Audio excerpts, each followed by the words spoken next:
Welcome to the BHOPB Network. We are the recovery team. And guys, it is Divisional Championship weekend. And before we get started, let me introduce everybody. It's Paul Fletcher, who's sitting in for Vance. Vance is on assignment today. And in a couple of days, it's going to be Paul's birthday. So while we got you here, I want to say happy birthday. Thank you. I appreciate that. Chris is here.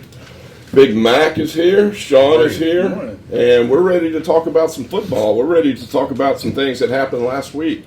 The games, there were some great games. And guys, y'all chime in whenever you want. But let's talk about what happened in that Cincinnati-Pittsburgh game. Let's talk about, we've all been on the field.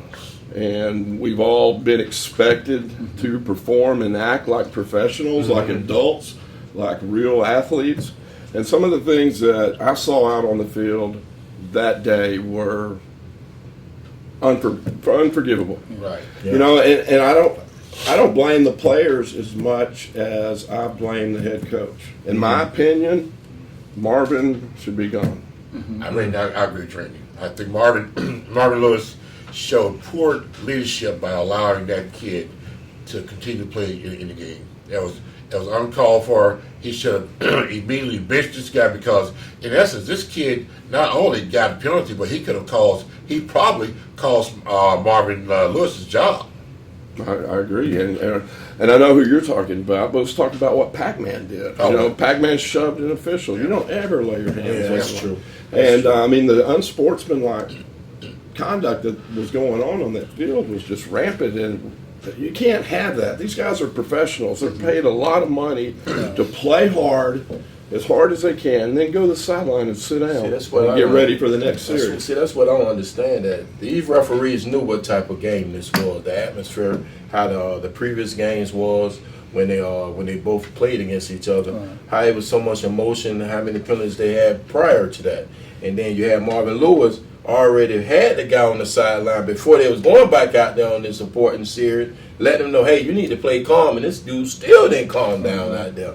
So you're right. I feel that, Marvin, this might cost his job. But I think also, guys, and we've all said it, you guys have hit on it, it's an emotional game. This was a very emotional time for these guys. They want to win. Cincinnati back was against the wall. They've never won a playoff game in 8 tries with Marvin. But once again, as emotional as the game is, you're professional. You have to maintain that professional decorum and putting yourself in a position not to make those stupid plays and cost yourself the game and possibly the coach job and your job. So you, once again, as emotional as the game is, you have to have some type of self-control and maintain your professionalism because there are young people watching you all the time and watching you how you behave on the field and off.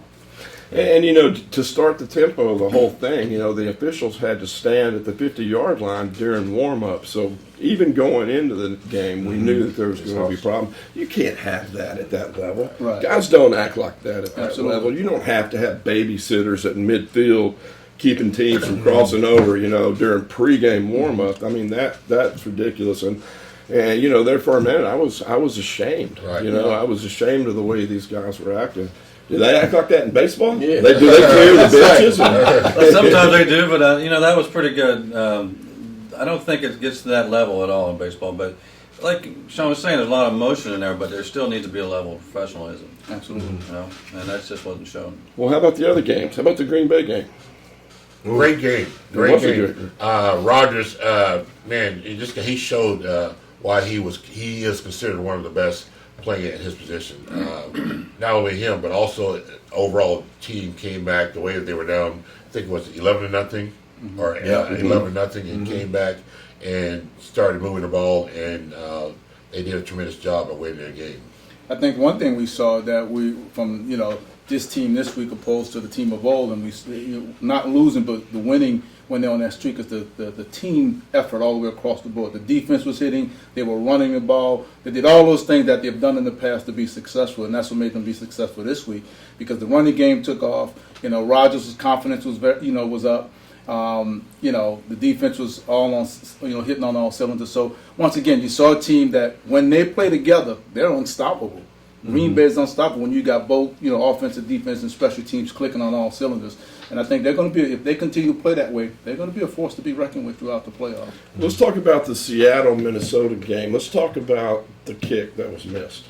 Oh, And you know, how much of that is on him? Yeah, I mean, yeah, he made a mistake. He missed a kick. But if it wasn't for him, they wouldn't have had the points that they did. You know, so how much of that is on him? Well, we know during a week of practice, we practice in those elements. So I'm pretty sure that kicker had those type of kicks during practice during the week, because I'm sure they practice outside during that type of brutal weather before you can get that real effect. I ain't gonna be game day. So I'm thinking, hey, you go out there, you're supposed to make that kick. I'm sorry, it's a chip shot. I understand that the laces wasn't turned the correct way. Hey, you still supposed to make that kick. You're making $3 million a year. You're supposed to make that chip shot. I'm sorry.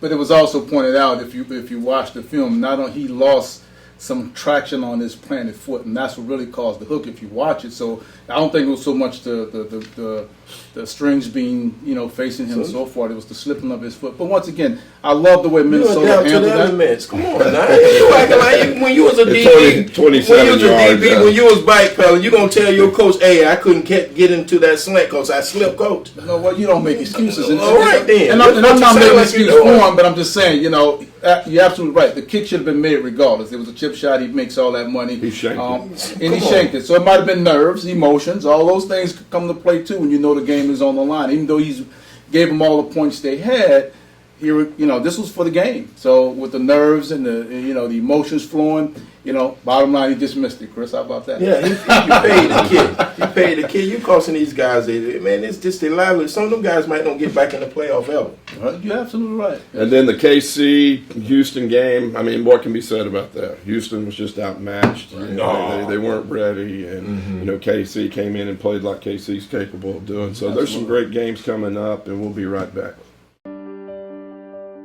Behavioral Health of the Palm Beaches Recovery Center for Men provides quality, evidence-based treatment to men battling addiction. Offering medical detox, expert counseling from licensed clinical therapists, and activity-based therapies, we help men overcome their addiction and rebuild their lives. We understand the unique substance abuse issues that men face and are ready to help you take your life back. Visit rehabformen.com to get your fresh start. Welcome back to the BHOP Network. We are the recovery team, and we talk all the time about the things that go on while you're in a treatment center. I just thought it'd be a good time or a great opportunity to talk about when that door hits you in the rear end, when it's all over, when you leave that structure, that accountability, that bubble that you're in while you're in treatment. And speaking for myself, I know how scared I was when the end of my stay was here, or when it was all over. And, I can remember how desperate I was and how much anxiety that I had and fear, because, I had to go out and do all this on my own. And, I had to get involved with meetings. I had to stay around the right people. I had to stay in some kind of accountability. So I was so desperate that I was willing to listen to everything that they told me to do upon my discharge. I felt like they did a great job of getting a discharge plan together. That was so important, and me following it. And that included moving to a halfway house at 49 years old. And but I was desperate. I was desperate to stay sober, and if that was what was going to do it, then that was what I was going to do.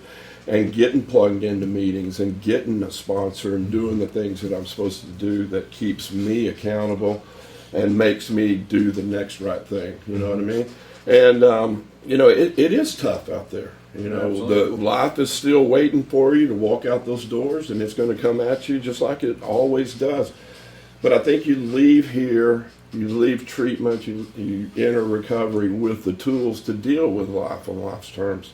And that's what inpatient treatment was all about.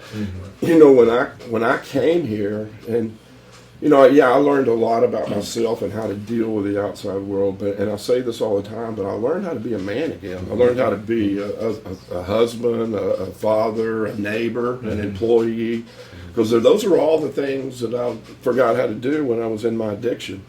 And they gave me back my life, and so it was up to me to continue that on and maintain it. Is that how you feel, Paul? Yeah, no, same way. I was 46, and I went to that halfway house too. Was there for 6 months, and your emotions are up and down when you first come out. You're looking to get a new fresh start. You're excited about it, but there's that fear factor and that uncomfortability to what am I going to do different that's going to change my life for the better, and you got to be able to get yourself in tune with, like you said, plugged into meetings and getting all the right steps going, but you got to have some kind of support with you. It's hard to do it by yourself. You just got to keep your emotions in check and just go full bore the whole time, because you can't be lax about it, and you're going to have bad days. It's just part of it. But those are the days you can lean on somebody that's already been through it. Right. And it's funny now. I look back. It seems like all my friends now are in recovery. That's it. It just kind of happened like that. But what I've found is that people in recovery are some of the nicest, most loving, caring people that I've ever met in my life. And because they've been to those deep, dark places that only we go to. And they made it. They made it to the other side. So, I love this process. I love to see this miracle happen. I get to see it all the time. And but it's really it's a scary thing when you walk out the doors here. And I remember that feeling like it was yesterday. Yeah. Matt? Yeah. Just to piggyback off what you're saying, when I went to treatment, one of the first things that I had to do was to get my self-respect back. And also getting my emotions in check, because I was totally out of it. Going in depressed, feeling like I was a coward, a failure, and not spending those 30 days in there working with a therapist really helped me. And I also today, I'm 57. And I currently live in a halfway house right now because of the fact that it gives me structure and support right now. But it's probably the best thing that I could have ever done right now. I've talked to Paulie about this, about whether it's time for me to leave or not. And I figure when the time is right, God will let me know. I don't want to put myself in a position where I feel like I must go. But when the time is right, I think that God will let me know, and I'll do it. But again, this time around for me, and as many of you guys know, this is not my first rodeo. But treatment this time around, I feel like it's changed my life. I tell all you guys that I feel as though I'm living the dream, and truly, day to day, I feel as though I am living a dream, because I am at peace with myself today. I don't hate myself today. And Randy, you were talking about the people in the program. I don't deal with the quote unquote normal people out in the world. Normal people. Everyone that I am associated with today are in the program, and they're my family, and I'm proud of that. So. And they're always there for you. They're always exactly right. Yeah. Chris, what have you seen? What have you seen that works? When you see people be successful when they leave here, what do you see? Well, I see that that's a good question, because what I deal with the day-to-day basis with all the different individuals that come in and out of our facilities, that you see that they come in scared first. They see that their lives is in shambles, but that's why that you have good staff as ourselves to be there for them, to comfort them, to motivate them, to want to attend groups, to get them in the groove when they're coming off that 7-day detox.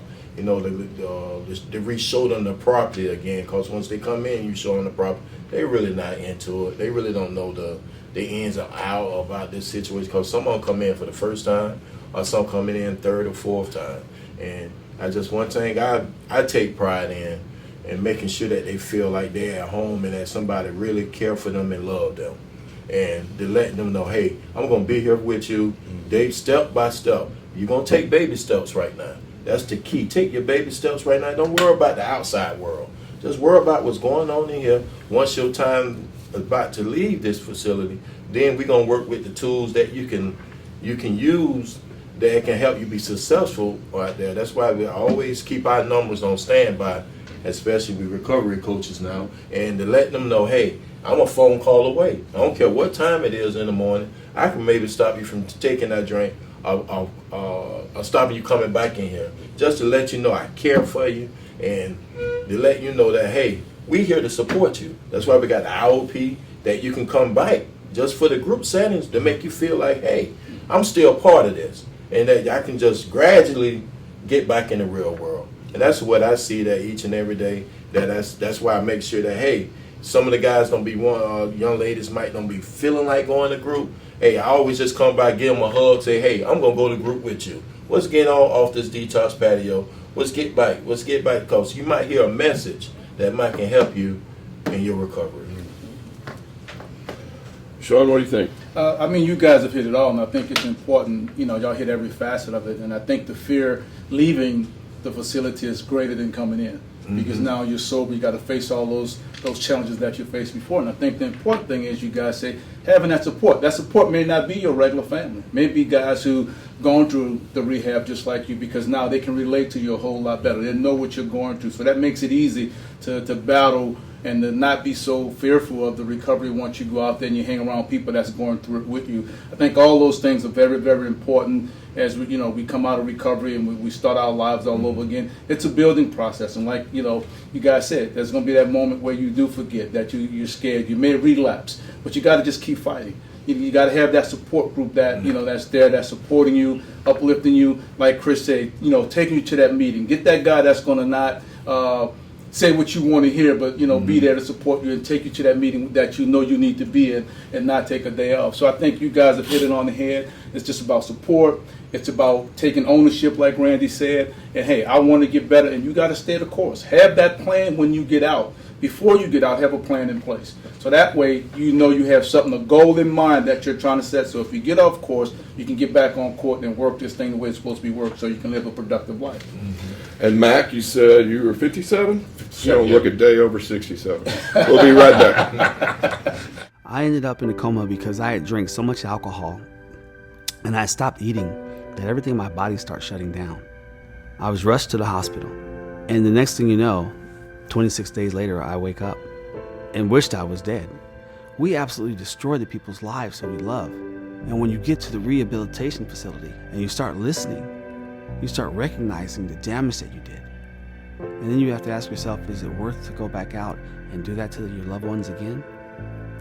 Or is it time to do something about it? I'm the happiest I've ever been.